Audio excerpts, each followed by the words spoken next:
Work your ass off.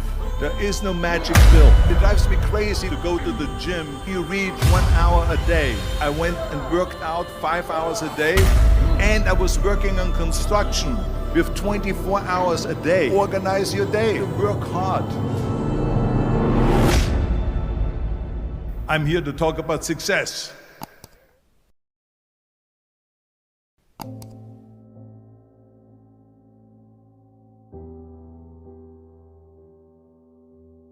I went to college.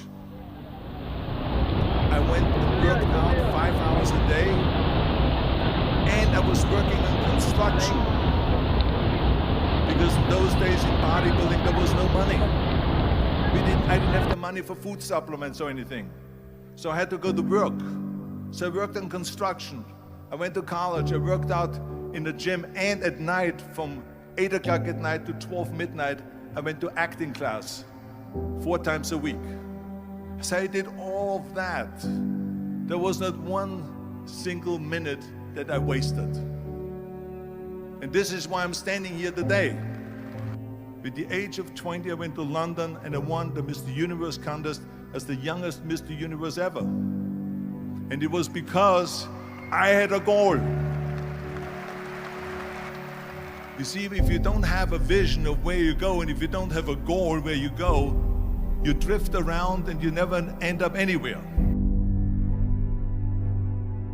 74% hate their job in America. The majority of people don't like what they're doing because they're really not doing it because they didn't have a goal and they followed this goal. They just aimlessly drift around, and then all of a sudden there's a job opening, so they get that job because you have to work. But then when you work, it's a chore. It's work. It's not fun. So if you think about, only a quarter of the people really enjoy what they're doing in life. So people always ask me, when they saw me in the gym in the pumping iron days, they say, why is it that you're working out so hard? 5 hours a day, 6 hours a day, and you have always a smile on your face. The others are working out just as hard as you do, and they look sour in the face. Why is that? And I told people all the time, I said, because to me, I'm shooting for a goal. In front of me is the Mr. Universe title. So every rep that I do gets me closer to accomplishing that goal, to make this goal, this vision, turn into reality. Every single set that I do, every repetition, every weight that I lift will get me a step closer to turn this goal into reality. So I couldn't wait to do another 500-pound squat. I couldn't wait to do another 500-pound bench press. I couldn't wait to do another 2,000 sit-ups. I couldn't wait to do this exercise. So let me tell you something, visualizing before and going after it makes it fun. You got to have a purpose that you want to do in life. You got to have a purpose. Muhammad Ali broke his struggle. I saw it firsthand. I remember when he was a sports writer.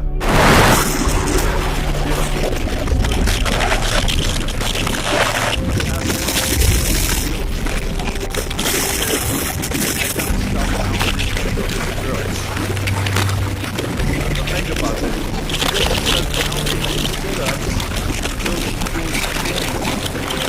That's what is that is working hard.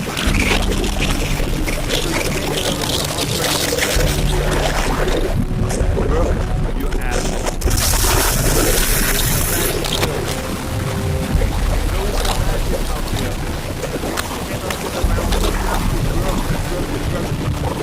This makes you that.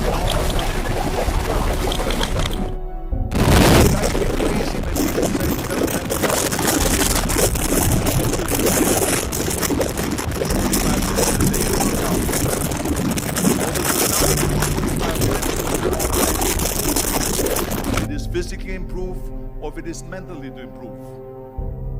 Imagine you read 1 hour a day about history. How much you will learn after 365 hours in 1 year. Think about if you study about the history of musicians, of composers, how much you would know. Imagine if you would work on a business, on some business that you want to develop every day for an hour. Imagine how further along you will go and get. So it drives me nuts because when people say we don't have the time, we have 24 hours a day. We sleep 6 hours a day, so that gives you still 18 hours. There's someone shaking their head out here in front. They say probably, I don't sleep 6 hours, I sleep 8 hours, right? Or just sleep faster.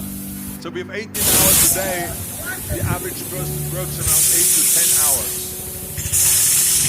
Let's assume it's 10 hours, so we have 8 hours left. Then you travel around an hour a day, maybe 2 hours a day. So now you have still 6 hours left.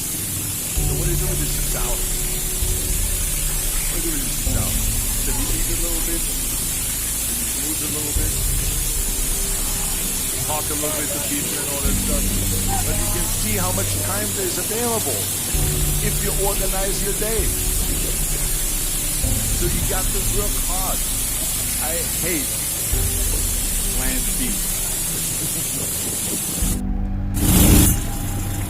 And I tell you why. Because we have so many doubters, as I said earlier, the no-sayers. We have so many of those people that say no and you can't do it, it's impossible. That is okay because we just turn off.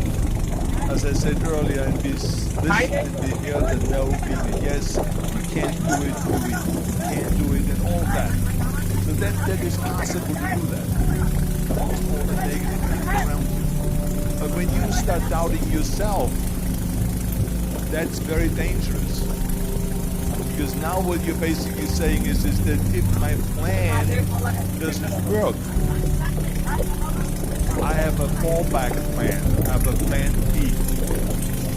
That means that you start thinking about plan B, and every thought that you put into plan B, you're taking away now that thought and that energy from plan A.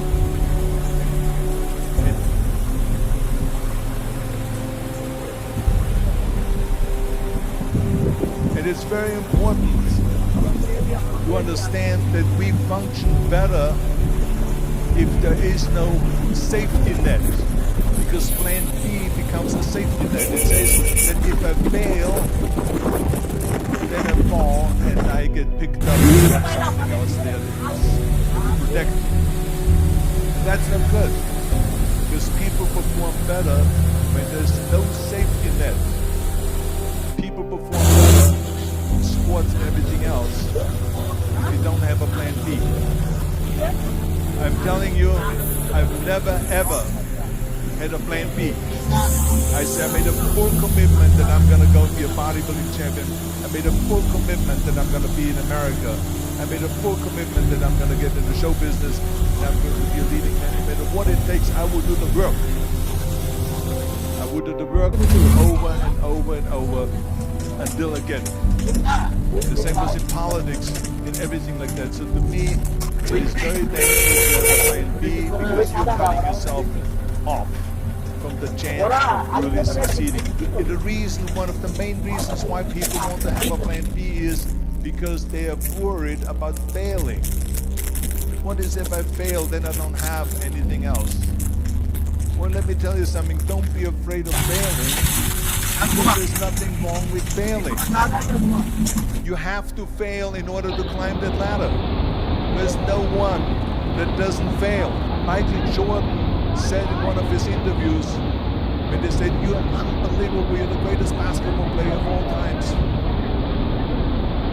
I mean, tell me about that. He says, well, you just mentioned the successes. But he says, for me to become the greatest basketball player, I missed 9,000 shots when I was playing basketball at the NBA games. So during these games, he was so successful, he missed 9,000 shots. Does it make him a failure? He's one of the greatest basketball players of all times, but he failed 9,000 times. Do you get it? We all fail.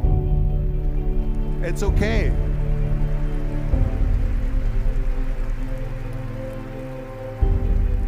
What is not okay is that when you fail, you stay down. Whoever stays down is a loser. And winners will fail and get up. Fail and get up. Fail and get up. You always get up. That is a winner. That is a winner. I failed in bodybuilding. I lost bodybuilding competitions. I lost powerlifting competitions. I lost weightlifting competitions. I had movies that went in the toilet and that were terrible and got the worst reviews. And in politics, I remember I had many of the initiatives on the ballot. Google rating in California.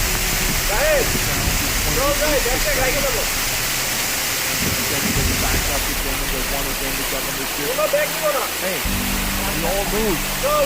We all have lost. Because when you're afraid of losing, then you get frozen. You get stiff, you're not relaxed. You got to be, in order to perform well in anything, if it's in boxing or if it is on your job or with your thinking, is only happening when you relax. So relax. It's okay to fail. Let's just go all out and give it everything that you got. That's what it is all about. So don't be afraid to fail.